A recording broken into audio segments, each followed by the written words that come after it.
heavy patient load. You're going to want to remove the mounts for the regular stretcher. Hopefully, again, you will know about this ahead of time so you don't have to leave your main stretcher at a hospital somewhere or at the scene. You will put the mounts in underneath the gray bag for the ultrasound, as well as putting the pediatric bags in there, as the 1402 has already been removed.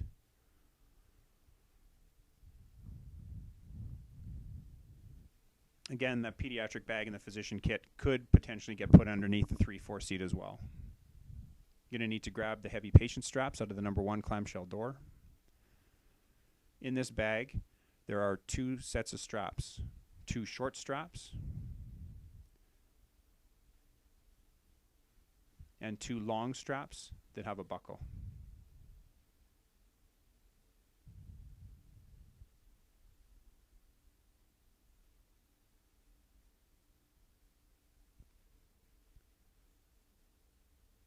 The aeromedical crew and aviation will be setting this up together. My opinion is, and you'll see different people who want to do it different ways, it doesn't really matter as long as the stretcher is secure. My opinion is we should have the shorter straps at the top that is going to secure it there and be able to tighten the bottom straps to the foot end of the stretcher. You'll also note here that the 3/4 seat has been moved up just because the locking collar and the legs would be right close to the patient and you may not be able to sit there. You may decide to leave the stretcher or the 3/4 seat down, but again, that's going to be very close to where the patient is and you probably won't be able to sit there anyway. As you can see, Carolyn is securing the top of the stretcher with the short straps to the brown line.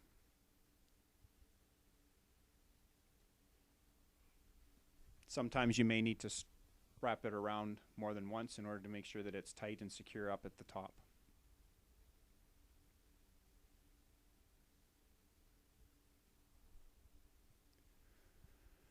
Now for the longer straps with the buckle, again securing it in the brown line, wrapping it around the frame of the stretcher,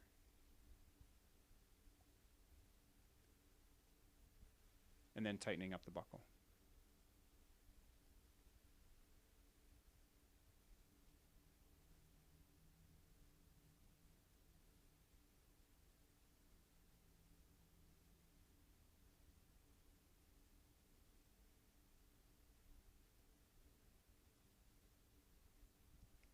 This allows for patients who are a little bit wider of girth, but still able to get in the aircraft weight with the weight limits provided.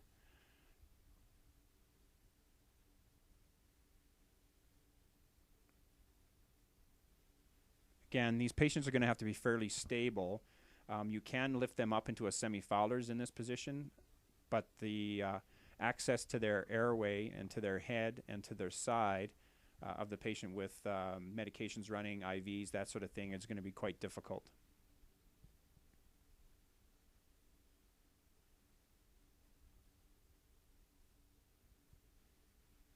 And here you see that it's secured up at the top and also at the foot end.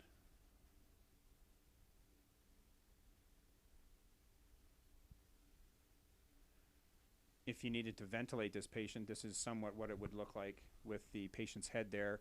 Somebody's going to be bent over and potentially unstrapped at least at the shoulders in order to ventilate the patient.